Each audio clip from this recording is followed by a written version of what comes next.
Well, hello everyone out there, and welcome to another episode of Let's Talk Medtech. Today I'm here with Carol Walton, Director of Manufacturing Market Intelligence of at Wipfli, and we're here to talk about some trends in medtech manufacturing. Cara, thanks for being on the program. Yeah, thanks for having me. I'm excited to be here. Anytime, anytime. Before we begin this conversation with the trends, I want to talk a little bit about Wipfli and some of the services that the company provides. Yeah, so Wipfli is we're at our core, we're an advisory and tax and accounting firm. So we are quite large. We do a lot of things in a lot of different industries. I personally, which makes sense as being a part of this podcast, I sit within our manufacturing, retail, and distribution industry. So it's what we call our MRD subvertical. Within that, we service a whole bunch of different groups, but a lot of it is focused on industrial manufacturing, food and beverage manufacturing. So some of what we'll talk about today is with some of those suppliers in the medtech space, but we service a lot of different companies within that arena. And we do a lot of different things. We do tax and advisory work, or tax and audit work, but then we also do a lot of different advisory services, ERP implementation, software selections. The biggest thing that I personally am akin to, which makes sense as we go forward in this podcast, is all the things associated with our manufacturing market intelligence. So I have the pleasure of overseeing that arena. So we spend a lot of time with our clients doing custom market studies. How do I get into a new industry? I'm in this market. How do I expand within it? Questions like that. And then we work with a lot of different manufacturing associations to do custom benchmarking, custom surveys, and all that jazz. So again, I would always encourage people, just if you're interested in what Wipfli does, reach out. We probably have someone who can help you in a certain area of your business. Awesome, awesome. Well, now that we've set the foundation for what Wipfli does, let's talk about some of these trends that you've been observing that we're seeing in manufacturing, right? I know one of the trends that we've seen here at MDDI is consolidation in the medtech market. Is this something you've seen as well? And if so, what's driving this consolidation trend? Certainly. Yeah, we've definitely seen it in the med tech space. To be honest with you, we've seen it across all different kind of demand industries that industrial manufacturing will supply into, right? It's very common right now. We're seeing a lot of it happen in a lot of the subverticals that are supplying into metals. So a lot of your metal stampers, your spring manufacturers, things like that. We're also seeing it happen with plastics processors in the med tech space, as well as then some assembly plants. To your question about kind of why it's happening, I think there's two key reasons. I'm sure there's a whole Sure. bunch of reasons, right? But two primary ones that we can call attention to. One of them, I think, is what we can call just an aging ownership or an aging population, right? Mm. Manufacturing is nowhere near as attractive to go into today as it was to go into 30 or 40 years ago. That's much to my dismay. I personally love this industry. I wish more young people would get into it. But we are seeing an aging population that's generally running and leading these businesses. And there's not as many young people that are interested in taking them over. So one of the consolidation trends is purely because people are ready to retire, right? They've put in the work. They've run a manufacturing business that's supplying into medtech for many years, and they're done. They want to go sit on a beach or sit at a ski lodge or do whatever they want to do with their retirement, right? So I think on that piece of it, we're seeing a lot of consolidation because people want to get out, right? They want to go retire. That's a portion of it. But I think the other piece of it is we're also seeing a lot of consolidation because of strategic opportunities within vertical integration, right? So we know, and I think we'll talk about it a little bit in today's podcast. It comes up whenever we talk about the manufacturing industry right now. We know that it's a challenging market. We know that it's hard to make money in this industry sometimes. If I have the opportunity as a leader or as a business conglomerate where I can supply certain pieces and parts, I can do some of the assembly and some value add and do more areas within it, right? Maybe supply some of the automation, that's a portion of it. Maybe supply the hot runner systems that go into the mold and then go into the plastic part. Whatever that vertical integration is within your supply chain, that's going to give me more leverage, more opportunity to control more aspects of that supply chain and potentially be able to earn a little bit more, get a better margin on that work while still being cost and price competitive with expectations from those medtech OEMs of the products that they're sourcing. So again, I'm sure anybody listening to this can come up with countless other reasons why there's consolidation happening, but those are kind of the two primary reasons why we see consistent consolidation in the market. Yeah, no, and it makes sense. It makes sense. And we're seeing suppliers now become a one-stop shop. And, Exactly. you and I have spoken before in the past, wink, wink, hint, hint, hint. This isn't our first time talking, audience. We've talked before. But I remember initially we were talking about how you have companies that are becoming these one-stop shops, and you're kind of seeing that mid-tier OEM or that mid-tier supplier kind of disappearing because there's so much consolidation, right? So yeah. Yeah, exactly. And it's becoming harder, right? I mean, I was just with a group earlier this week with presidents and CEOs, some of whom were suppliers into the medtech arena, right? And the topic of conversation there, my comment to them is it's been the topic of conversation at every event that I've spoken at, every podcast I've done, every board meeting I've sat in for the Sure. last 5 years, is the higher cost of doing business and how it's becoming harder and harder to eke out a margin, right? Mhm. That mid-tier, that middle of the road supplier that you're talking about, that's where the vast majority of the pricing pressure occurs, right? Because they're trickled down further on that supply chain to where they're getting more and more pressure. So it makes sense that that's where you'd see a lot of this consolidation as well. Now, speaking of cost, this is a perfect segue to my next question. We're going to talk about the T word, right? And the T I talk word about it is, often. yes, tariffs. How are manufacturers reacting to tariffs? I know that the trend line has been all over the place due to recent rulings, due to whatever might be going on in the political atmosphere. But let's back up just a little bit. Could you perhaps take a moment to explain where we are now with tariffs and what manufacturers should know moving forward? Yeah, for sure. I will do my best. I could probably take a whole hour, a whole day, a whole week just to talk Yeah. about where we are right now. And, But and, at and high that would level, change, and that answer would change by next week, right? certainly. Yeah, go ahead. Yeah, Yeah. I my running joke with everyone is that I'm never bored in my job right now, thanks to tracking a lot of things with tariffs, right? There's never a boring day, things always change. But current state, so as of right now, right, when we sit in early May, what we're dealing with at the moment is we are specifically focusing on three primary arenas that tariffs are being imposed under. Two are consistent. We've been used to them. They've been occurring for a while. Those are Section 301 tariffs. Those are tariffs on specific countries, predominantly on China right now. We also have Section 232 tariffs. Those are tariffs on specific goods. They can be implemented on any series of countries. Right now, the primary one that's being talked about in the manufacturing industry is the steel and aluminum and copper tariff, right? So on a lot of those non-ferrous metals. There are a lot of other Section 232 tariffs in place. So there are some on timber and upholstered furniture, for example. There's auto part tariffs. There's a lot of other ones within Section 232. But the steel and aluminum ones are the largest topic of conversation at the moment. I think in part because of their impact on the manufacturing industry, but then also because there were some recent changes with that one just a few weeks ago. Sure. So I'll talk about that briefly, and then we can talk about kind of the elephant in the room, what I think you referred to, which was the Supreme Court ruling on IEEPA tariff. So we'll get to that one last. But Gotcha. briefly on the Section 232 steel and aluminum changes. On that side of things, what we're seeing now is, and I think tariffs in general are a little bit of bad news for the average manufacturer, right? And we can talk about that implication from a macro perspective. But the good news with the Section 232 steel and aluminum shifts that we saw a few weeks ago, they have now removed some of the complexity in terms of calculating what tariff you have to pay based off steel and aluminum content. So there's more clarity for the average importer who's importing something that has steel and aluminum content in it on how the tariff is calculated.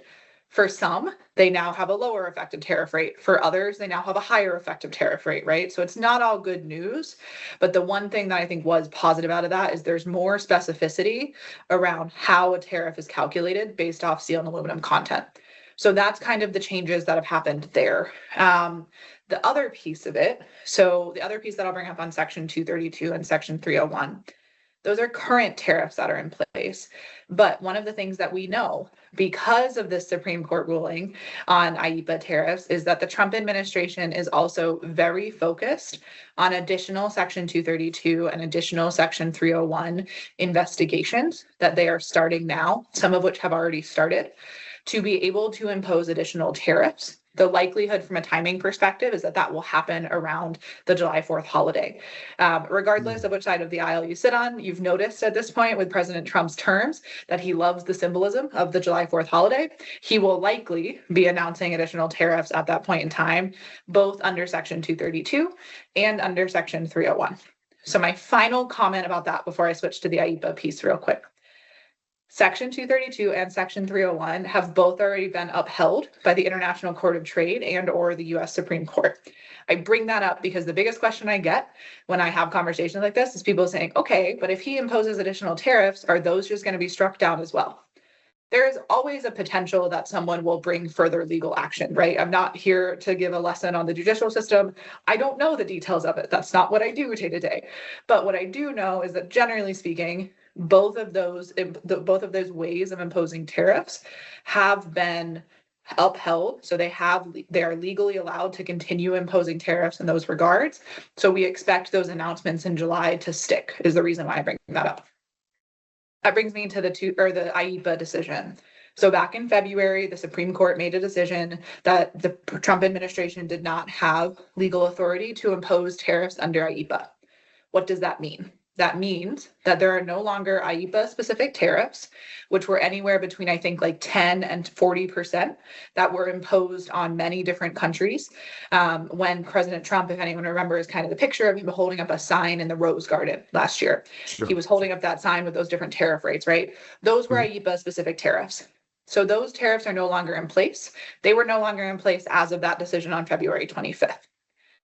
Two additional pieces that came out of that, though. One, the following day at midnight, so there was 1 minute between the two, so technically really no real time between it, the Trump administration utilized a different section called Section 122 to impose a 10% tariff across the board on all different types of countries.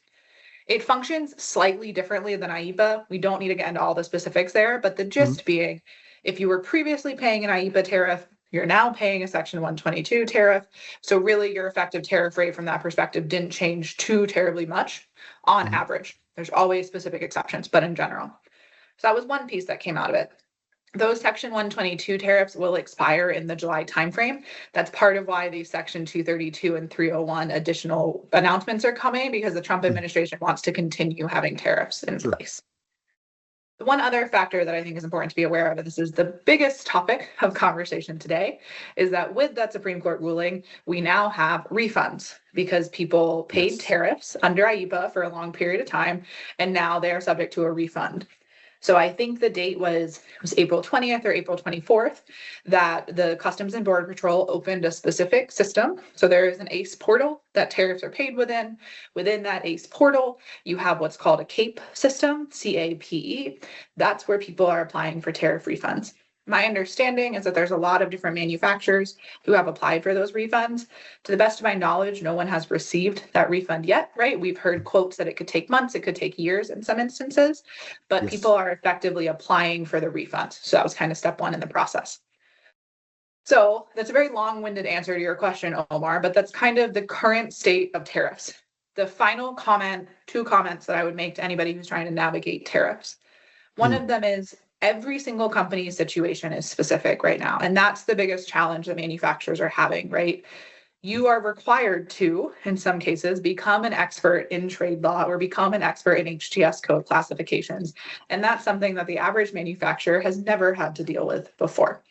And that's why this is so challenging, right? Is because everything is different for each individual company. I will say, I think that there's potentially some opportunity to see some reshoring because of these tariffs, right? That's ultimately the Trump administration's goal. I personally, in my experience, have not seen too much of that yet because of the tariffs, but it is certainly starting to occur, right? So ideally, we'll see more of that, and that will be a benefit. But regardless of the reshoring, you have a high level of complexity within your business now. My very brief selfish plug is that we are helping people with that. We have a tariff advisory service. So if anybody wants that, we're more than happy to try to assist. But the other piece that I would caution people about right now, if you are paying Section 122 tariffs, which is that tariff that replaced the IEEPA tariff, Section 122 tariffs have not been upheld by the International Court of Trade or the Supreme Court the same way that 232s and 301s have. There have already been lawsuits filed that the Trump administration does not have legality to impose tariffs under Section 122. I cannot predict the future. I would love if I could. But what I can tell you is that if I am the manufacturer, and I'm counseling many of my clients to do this right now, I would be tracking Section 122 tariffs paid very closely so Mm. that if, and again, this isn't if, I don't know, but if the Supreme Court does make a decision in a year or down the road that the Trump administration did not have the legal authority to impose Section 122 tariffs, the same way they made the decision with IEEPA tariffs, I want those manufacturers to be prepared to start filing sooner without having to go back and do all that historical tracking of what tariff did I pay where and to whom. So I would just encourage them to start tracking ahead of time any Section 122 tariffs paid. This is a very, very complex situation. And I think that Certainly. a lot of, I think a lot of manufacturers are trying to wrap their head around it. As I was listening to you and taking all of this in, a couple of times I was like, wow, I was thinking about follow-up questions, but then my follow-ups had follow-ups because i- in addition to will this hold up? You've also got the issue of can you get reimbursed for this? And Mhm. how long will that take? And that could take years. That could take several administrations, the time. And what kind of impact will that have on the economy? These are just kinds of things that I'm thinking about because this is a very complicated issue and it doesn't seem like it's going to be straightforward and resolved anytime soon.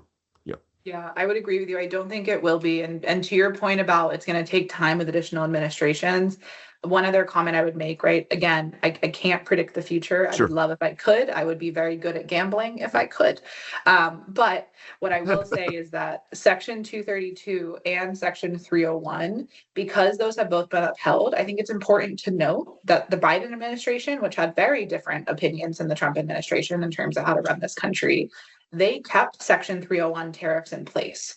So if we do have a change in office and a change from a Republican to a Democratic party after the Trump administration's term, there's a Mm. good chance, Omar, that both the Section 232 and the Section 301 tariffs that are imposed will remain in effect. Right. I don't know Right. that for certain, but I want to Sure. make sure that manufacturers don't sit back and say, oh, well, when Trump is out of office, all of these tariffs are going to go away.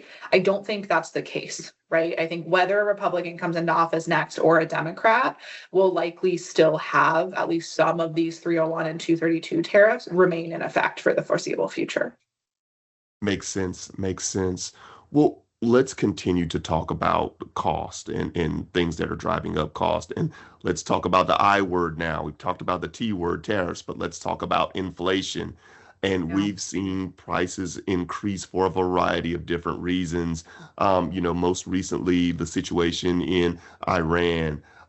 Is inflation still a thing? And what are you advising your clients on to kind of handle these increased costs?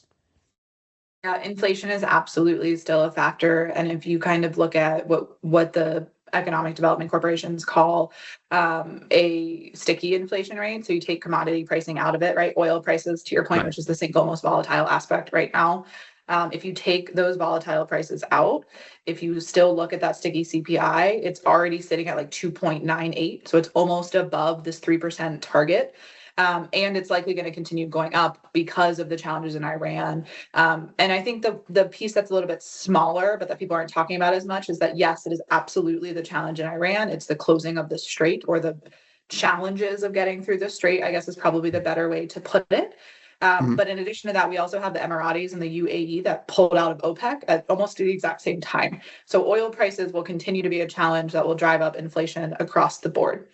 I think part of why that's so important is because for the average manufacturer, you've got two factors at play. One is that you have to be conscious of the cost of doing business for yourself, right? Most of your fixed costs are going to continue rising at some level because of this.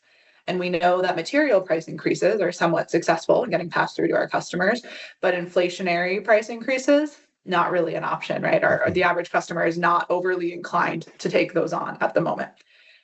So the reason why I bring this up is because I think we have to continue as manufacturers being more creative in terms of how we can efficiently manufacture pieces and parts, and looking really detailed at our entire costs, right? So both what are my costs as a percent of total sales, what are my discrete costs, what's creeping up, what do I have control over and what don't I have control over, right? Because there's some things like healthcare cost is a big example right now. Sure. Every manufacturer I know is complaining about increased healthcare costs. You might not have much control over that one, but what are the other areas that you do have control over? The other piece on the inflation side that I think is important to talk about briefly is it's impacting your cost of doing business. It's also impacting your employees' ability to make ends meet, right? If they're Mhm. getting paid the same wage or have had a consistent wage increase, but it's only just keeping up with inflation, they don't feel like they're actually making more money in their household and how they're managing their own finances. So, the other thing that I've talked to a lot of manufacturers about lately is what are creative ways that you can help your people save money. So some examples of that, right, is can your healthcare representative or can your financial planning representative come in and host working sessions with your employees, right? Could they sit in a conference room for a day and talk to your employees about how they can save a little bit of money on their deductibles, how they can better invest whatever they have invested or manage some of their debt structures? What are those resources that are not high cost to the business that may help your employees quite a bit? Even things as simple as right now, a gas card, right? If you want to help some of your employees get to and from work and have it be a little bit cheaper for them, can you throw some gas cards their way for a period of time, right? So I think the inflation game for the average manufacturer has to be acknowledged in two ways. How do I better manage my own costs as the business owner or leader? But then also, how do I better help my employees manage the financial cost burden as much as I can for them as well? And then those are the two areas to spend time on. Awesome. Now, I want to talk about another trend that we've been seeing, and that is there's less reliance on manufacturing in China now, and we're seeing more areas like Vietnam or Costa Rica become manufacturing hubs for companies in the U.S. Yeah. Are you seeing this trend as well? Am I a little bit off base, or is this happening? And why No, is it happening? Yeah. you're definitely not off base. We're absolutely seeing this happen. So I can quote kind of two pieces of data first and then talk about Yeah. more of the anecdotal pieces of it. We are absolutely seeing increases in demand in Vietnam and India, and Costa Rica is another example. But if I quote the two highest, so if I look at export trends over the last 10 years, Vietnam has seen the single largest increase in exports. It's greater Wow. than 100%. I think it's like 180%, if I remember correctly. Mhm. India is second at 99%.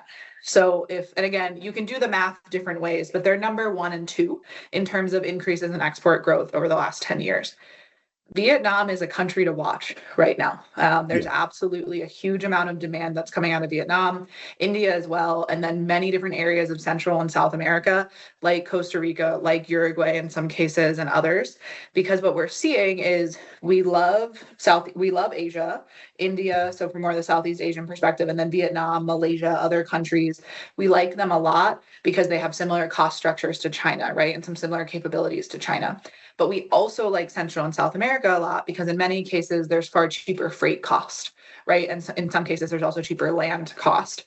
So Sure. that's why we're kind of seeing increased demand in both of those areas. The caution that I would make there, right? I think you're completely on base in terms of seeing that happen. I do think it will continue occurring. But if I relate us back to tariffs for just one second, because I Okay. can't leave a conversation without talking about tariffs repeatedly right now. Um, both Vietnam and Costa Rica and India, right? All of these countries that we're seeing massive increases in export growth will likely, again, I don't know for certain, but will likely be targets of the Trump administration for additional tariffs.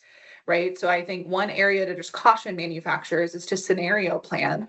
Okay, if I've pivoted a lot of my sourcing from China to Vietnam, for example, what Mhm. happens if an additional 15% tariff gets imposed on Vietnam? Right? We know for a fact that many of those countries that are very high in terms of their export growth are also countries that are being targeted in the Section 301 investigations. Now, we don't know whether or not a tariff will be imposed on them, but we know that they are part of that investigation, right? So I agree with you completely. They're relying less on China, they're finding other sources. But as we have that conversation, right, I'd be remiss not to at least caution manufacturers to be aware of those countries that are part of that Section 301 investigation so that we're preparing ourselves for any changes that may come in July. Awesome. Awesome. Awesome. Yeah, it's incredible. I mean, I'm I'm working on all of these articles, all of this content regarding Costa Rica and Vietnam. And, China used to be, quote unquote, when I first started my career in medtech, it used to be the promised land, right? And Mhm. that was back in 2007. But now the attention is focused more so on Costa Rica. That's the sexier news title, right? That's the sexier place that everyone's talking about, or the more interesting place that everyone's talking about. But Vietnam also there's also a strong foothold for manufacturing in Vietnam as well. So thank you for clarifying all of that. I Absolutely. appreciate it. Yeah. I want to talk about AI, and I can't get past the conversation without talking about artificial intelligence. It's tariffs for you, it's artificial intelligence for me. Yep. How are we seeing manufacturers embrace artificial intelligence? And I know that's a broad question. I know we can go 1,000 different places, but just how are we seeing manufacturers embrace it? Are they skittish to it? Are they accepting it? What are you seeing? For sure. The good news is this is less of my area of expertise. We have digital strategists within Wipfli that this is their full-time Yes. job. So like I can talk about tariffs for hours, they can talk about AI for hours. But I do spend a lot of time in manufacturers and I work with some of our digital strategists. So I'll kind of tell you what I'm hearing from them. I think manufacturers are excited about AI. I think they're trying to learn more about it, but they're looking for very tactical, very specific ways for it to help them. For example, how do I use AI to improve my AP process? How do I use AI to better understand which machines are running when? How do I implement certain AI modules or certain AI bots to help me understand and pull better reporting out of my ERP system, right? So I think for manufacturers, it's less of this interesting big topic of, oh, how is AI going to change the world? And it's more of them saying, that's all well and good. That's interesting to me. But how do I, as we talked about for the last 30 minutes, how do I get better at manufacturing more efficiently? And if you can show me how AI does that, with improving the reporting structure on my ERP system, then I'm excited about AI, right? So they're approaching it Mm. as I would expect any good manufacturer to, in a very tactical, tell me how this makes a difference in my business kind of way. Some incredible, incredible. Well, Cara, once again, it's been a pleasure. I love talking to you. You have just a in-depth knowledge of manufacturing, and I always love speaking to you. So this has been an amazing conversation. Thank you for coming on the show. Absolutely. Thank you for the opportunity. I can and do talking about manufacturing almost all day, every day. So it's a wonderful opportunity to be a part of it. Awesome. Thank you. That's it for this episode of Let's Talk MedTech. Thanks again to our guest, Cara Walton, Director of Manufacturing Market Intelligence for Wipfli. And please visit us at mddionline.com for all your MedTech news. That's mddionline.com. And finally, make sure to rate, review, and subscribe to Let's Talk MedTech on Apple Podcast or wherever you get your podcast.